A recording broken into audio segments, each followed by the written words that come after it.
Hello students, today in this lesson we are going to study about the variations.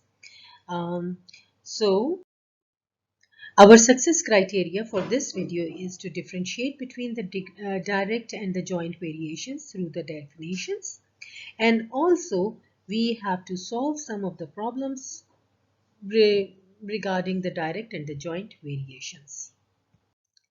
So before solving the sums, we should know that how many kinds of variations do we know. So you should know about the direct variation, joint variation, inverse variation, and combined variation. So what about the direct variation? So it is the direct link. So you can say that if one value is increasing, that the other value is directly proportional to it, means the other value is also increasing. So if one of the value is decreasing, what will happen to the other value? The other value will also be decreasing. Now here we have one-to-one connection. It means we are talking about some x and about some y, or we are talking about some A quantity and the B quantity, and we are asking you to take their relationship, to study about their relationship, means the relationship of x with y. So what will happen to y when x will increase, or what will happen to x when y will decrease. So this one-to-one relationship is said to be direct variation, and both will increase or decrease, or both the attitudes will be same in the direct variations. Now what will happen in the joint variation? Joint variation is also a kind of direct variation, but here the relationship of one variable with the other two. So for example, if your mother is Y and she has the two children, one your brother and one you. So for example, you are X and your brother is Z. So your mother's relationship with you and your brother are almost same, because both of you are the children of her. Okay, so relationship of one quantity with the other variables is said to be joint variation. So the variables could be could be two or more. So they are joined together with the direct relationship of y also. Now, what does it mean? Means that if y is increasing, x and z both are increasing. Or in other words, if y is decreasing, so the x and z both will be decreasing. Okay, so now what will happen in the inverse variation? So inverse variation says that if one is increasing, the other is decreasing. It means they have the opposite relationship with each other, or they are the reciprocals of each other. So you can say if x is increasing, the y is decreasing. If x is running faster, y is running slower. So this is called the inverse variation.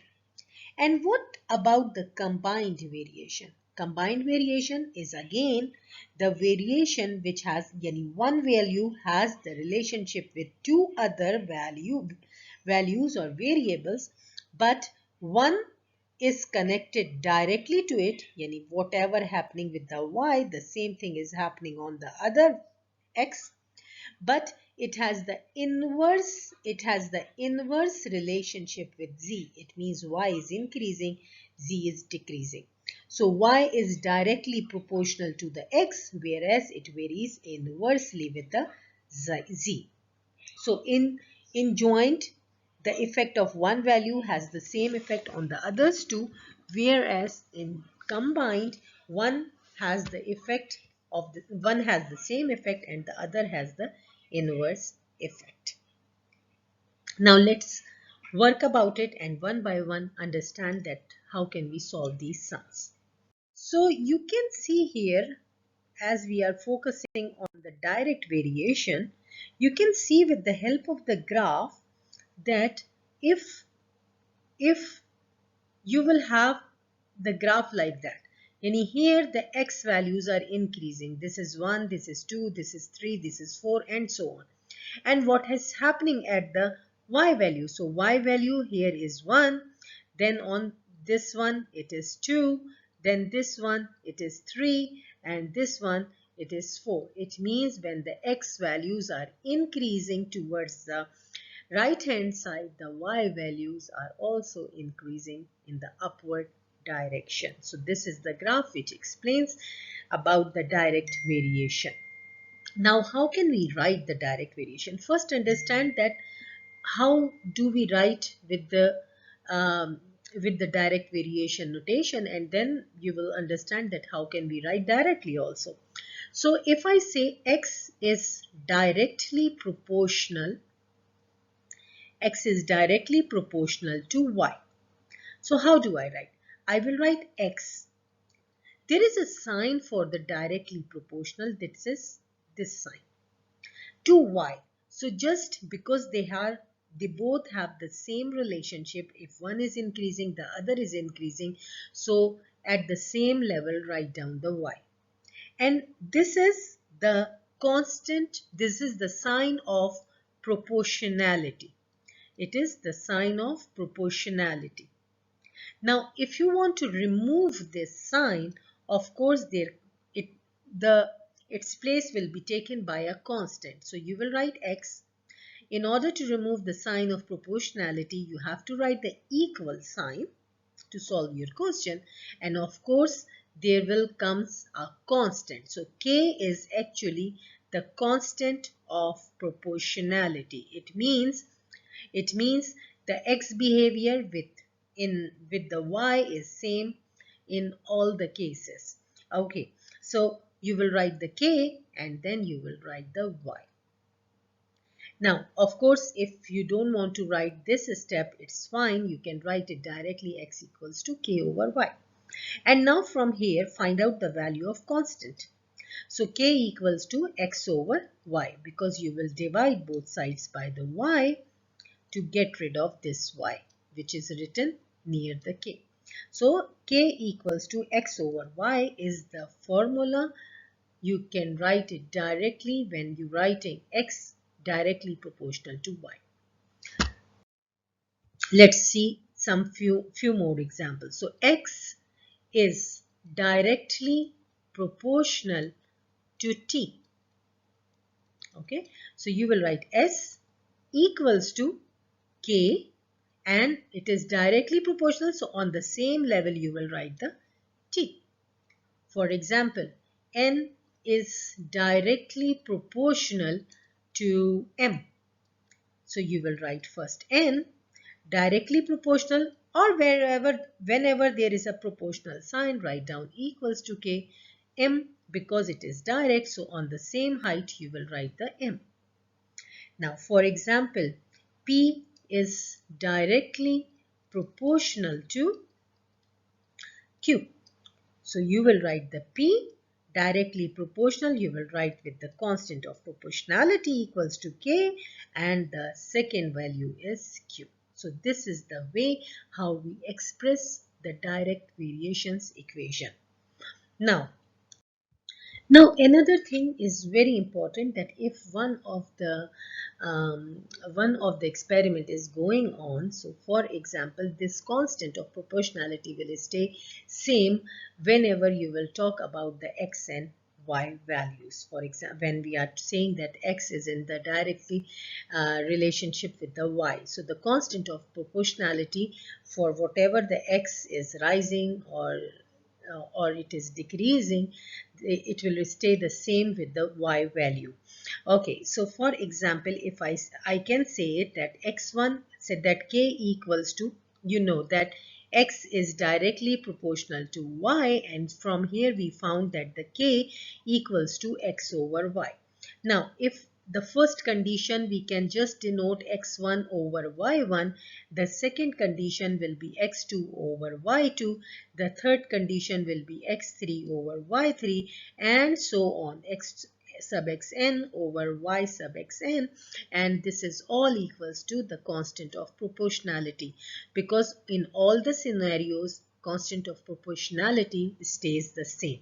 So you can memorize the direct variation as x equals to ky or k equals to x over y.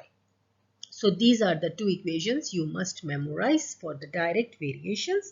And now let's check how to solve the problems. So here we says y varies directly as x. So always start writing from here. Y varies directly equals to k. Directly means on the same height, write down the x. From here we can find out k equals to y over x. Now this is our first situation. Now means this is our main formula. Now they are saying y equals to 35 when x equals to 7. This is our scenario 1 or condition 1. That means in place of you have y1 and you have x1. y1 is 35 and x1 is 7. Now you have another scenario in which they are asking you to find the y when x is 11. So y2 and x2 are given to you. So y2 you have to find out, and x2 they are asking you to find the 11. So here you can cross multiply. It means you can do y2 equals to 35 times 11 and divided by 7. Now you can solve it. So 5 times 11 gives you 55. Now this is the one way to solve this kind of the question. Let me tell you another way also how can we write this question also. So in another way, for example, you don't want to do directly or you forgot that how can I solve this directly. So what will happen in this case? So in this case, what you have to do, first of all, this is your equation, yani k equals to y over x. So what is the first scenario? Check. Y is 35 and x is 7. So the value of the k is 5. Now check the scenario number 2. That is y equal, again k equals to y over x, right? This is the main scenario which stay the same. So k, you know, from the first equation you got it as 5 and the value of the y you have to find out, and the value of the x is 11. Here you will bring the 11 on the other side, you will get y equals to 55. So either way is absolutely correct. You can solve with any way. Now let's try this one. Y varies jointly as x and z. You know y varies means equals to k because they are asking you about the variation. Jointly means both are on the same level. It means just write x and z together. From here we can find out the k by dividing both sides by xz. So you will get k equals to y over x times z. Now I don't prefer to find out the k value from the first scenario, then put it in the second scenario. Write directly the equations. That means y1 over x1 z1 equals to y2 over x2 and z2. Now let's check the task. Y equal 18, x equals 2, z equals 3. So till here you have the task 1. So just substitute in place of y 18, in place of x 2, and in place of z 3, and they are multiplying with each other, 2 and 3. Okay, then find y. Now second scenario, find y means write the y2 as it is. When x is 5, so in place of x just write down the 5, and z is 6, just write it down. Now cross multiply and solve. So the good thing is that you know how to cross multiply. So here you can write it directly also. Here 6 times 3, here 1, and 5 times 6, 30. You can solve it and then do it, or up to you. It is all up to you.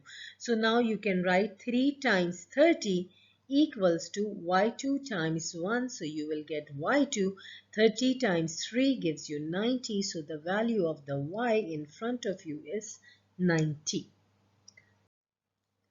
So what will happen if x varies directly as y? So write the formula. X equals to directly as y, it means ky. So k equals to x over y. Now memorize the equation. So we will do directly. Now we will write at this stage direct formula, that means x1 over y1 equals to x2 over y2. So now this formula we are going to use for the direct variation. Okay, so find x, it means x1. When y equals to 8, it means here you write down 8. X equals to 6, it means here 6. When y equals to 32, so here 32. Cross multiply, we will get x1 equals to 6 times 8, and here we have 32. Divide both sides by the 32, so you will get x1 equals to 3 over 2. Now let's suppose this one. Here this scenario you have to use for everything, that x varies directly as y. So again x1 over y1 equals to x2 over y2. They are saying find x when y equals to 8. So find x when y equals to 8. X equals to 11, y equals to -3, and solve them. So you will get -3x1 equals to 11 times 8. Divide both sides by -3. You will get x1 equals to -88 over 3. And you can solve it. Let's see this question. Y varies directly as x. So now y1, y varies directly as x. So k equals to y over x. Whatever is directly will be up, whatever is later, the variable which is written in the end will be down. Now we have equation y1 over x1 equals to y2 over x2. So because they are directly proportional, so if you write rather than this one x1 over y1 equals to x2 over y2, it will also be correct. So in direct proportion, either you write y up, x down, or x up, y down, it doesn't affect your answer. So y equals to 35. So I'm using this one, no issue. Y equals to 35 when x equals to 7. Find the y when x equals to 11. Now cross multiply. You will get 7y equals to 11 into 35. Divide both sides by this 7 and we will get 55. This same question we have done before also. Now if y varies directly as x, okay, so again y1 over x1 equals to y2 over x2. Okay, y equals to 360 when x equals to 180. Find the y when x equals to 270. Cross multiply. We will get 180 y2 equals to 360 times 270. Divide both sides by 180, so you will get here 0, 4, 1, 540. So that is all about the direct variation.